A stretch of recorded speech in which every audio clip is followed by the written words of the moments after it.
Okay guys, so whenever we want to learn a foreign language, such as for example Chinese, as in the case of this channel here, there are basically four main skills we need to master: reading, writing, listening and speaking. That's why in this video I'm going to tell you a little bit more about how each of these skills work in practice, how they interrelate, and how knowing more about them can actually help you to learn a language faster and more effectively. All this and more coming up.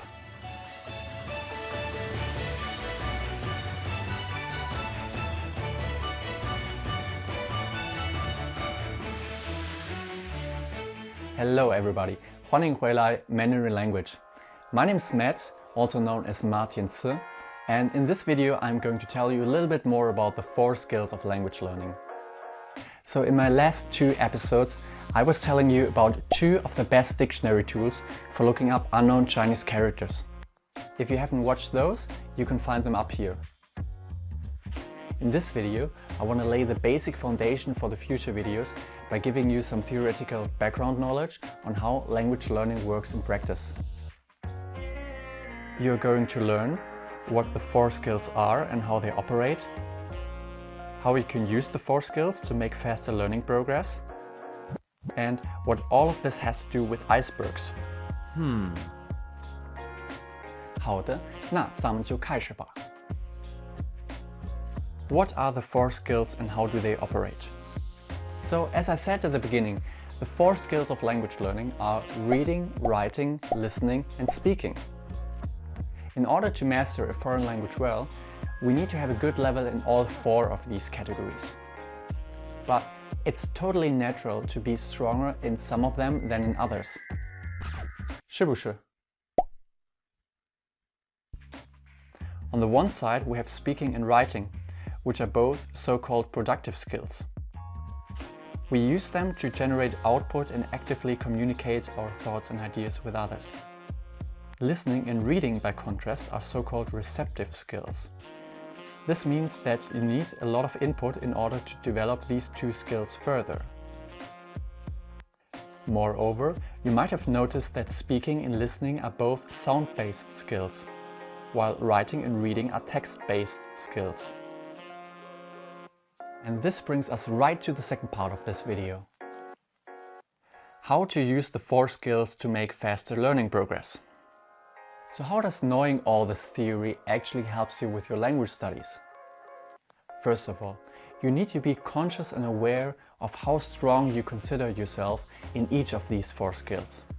For example, you might be very good at speaking, but you cannot read very well. I personally believe that when learning Chinese, you should have a heavy focus on reading, because this is how you will learn new vocabulary and grammar structures. There are of course some people who learn new vocabulary especially good through listening.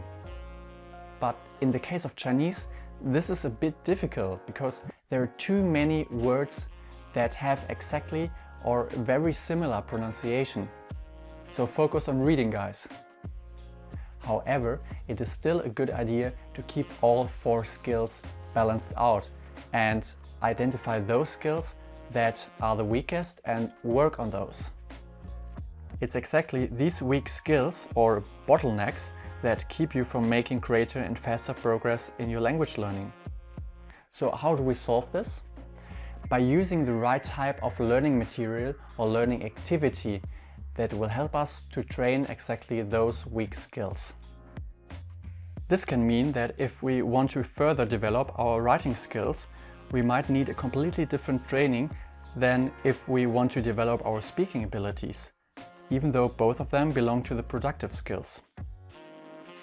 And this is, by the way, exactly what this channel, Mandarin Language, is all about. Showing you the best techniques and resources for making faster progress in each of these four skills. Alright, let's move right into the third and last part of this video. Icebergs. Okay, so this time for once, it's not going to be about climate change or polar bears. Rather, I want to talk about your active and passive vocabulary. See, a lot of people get a bit frustrated about this, because they maybe have learned a language for years at school, but they still cannot speak it. In other words, they can probably read it and understand it while it's spoken, but they cannot actively produce it. And here I want to assure you, that's totally normal. 不要着急，你们放心吧。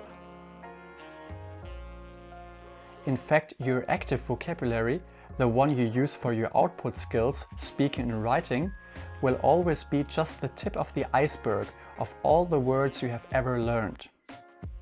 Most of your passive vocabulary will remain underwater. In other words, all the words you have ever learned through input while reading or listening. So don't panic if you don't know how to express yourself yet. You probably have learned it already, but you need to transform your passive vocabulary into active vocabulary. How do you do that? The answer is simple: through practice. That's just how our brains work. It will only transform passive vocabulary into active vocabulary if it finds it useful and relevant. So the more you hear and read a single word in different contexts, the more your brain will think of it as actually being useful. Then it is far more likely that you will actually use this word in a conversation at some point. Alright, so let's quickly sum up what we have learned today. You should focus on reading to expand your vocabulary, but try to keep a healthy balance between all four of these skills.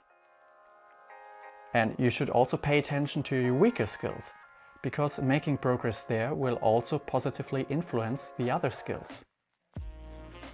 And lastly, practicing input skills will help you to improve your passive vocabulary over time. And practicing your output skills will enrich your active vocabulary. That's how this game works. In my future videos, I'm going to talk about some specific apps and books you can use to become better and better in each of these four skills.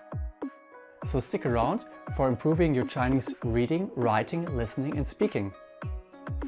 最后，我希望你们喜欢这个短视频。If you like this video, please leave a like, 按个赞 and subscribe, 订阅 for future videos. Until next time, 下次见。